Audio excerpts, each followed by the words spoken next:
एक तरफ केंद्र सरकार नई शिक्षा नीति पर पूरा जोर लगा रही है, तो विपक्ष को केंद्र सरकार की नई शिक्षा नीति मंजूर नहीं है। कांग्रेस पार्टी की पूर्व अध्यक्ष और राज्यसभा सांसद सोनिया गांधी ने नई शिक्षा नीति पर केंद्र सरकार से कई अहम सवाल पूछे हैं। रिपोर्ट देखिए। देश की शिक्षा नीति के मसले पर पहले से ही सियासी संग्राम छिड़ा है। खासकर तमिलनाडु सरकार इसका जबरदस्त विरोध कर रही है। इस बीच नई शिक्षा नीति पर कांग्रेस की सोनिया गांधी के सवालों ने एक नई राजनीतिक बहस छेड़ दी है। सोनिया गांधी ने केंद्र की नई शिक्षा नीति के नाम पर केंद्रीकरण करने का आरोप लगाया है। एक अखबार में छपे सोनिया गांधी के लेख में उन्होंने केंद्र पर आरोप लगाते हुए कहा है, पिछले 10 सालों में केंद्र सरकार का रवैया बताता है कि शिक्षा के क्षेत्र में उनका ध्यान सिर्फ 3 चीजों पे है। ये 3 चीजें हैं: केंद्र सरकार के हाथों में ताकत का जमावड़ा, शिक्षा में निजी कंपनियों को बढ़ावा, निवेश को आउटसोर्स करना और पाठ्यक्रम और संस्थानों में सांप्रदायिकता का जहर घोलना।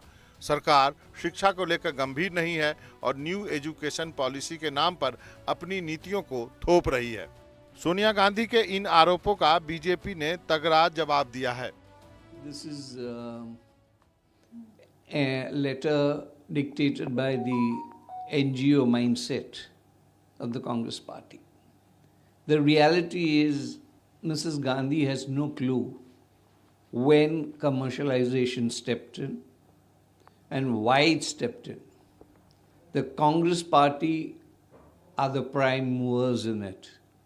As to the question of communalism, the question that comes up is this game is being played by Sonia Gandhi's own party.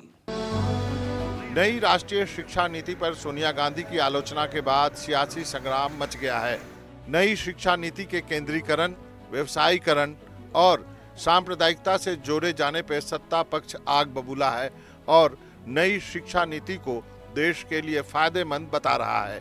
जाहिर है सोनिया गांधी के इन गंभीर आरोपों के बाद जल्द इस पर सियासत थमने वाली नहीं है। मनोरंजन भारती, एनडीटीवी इंडिया।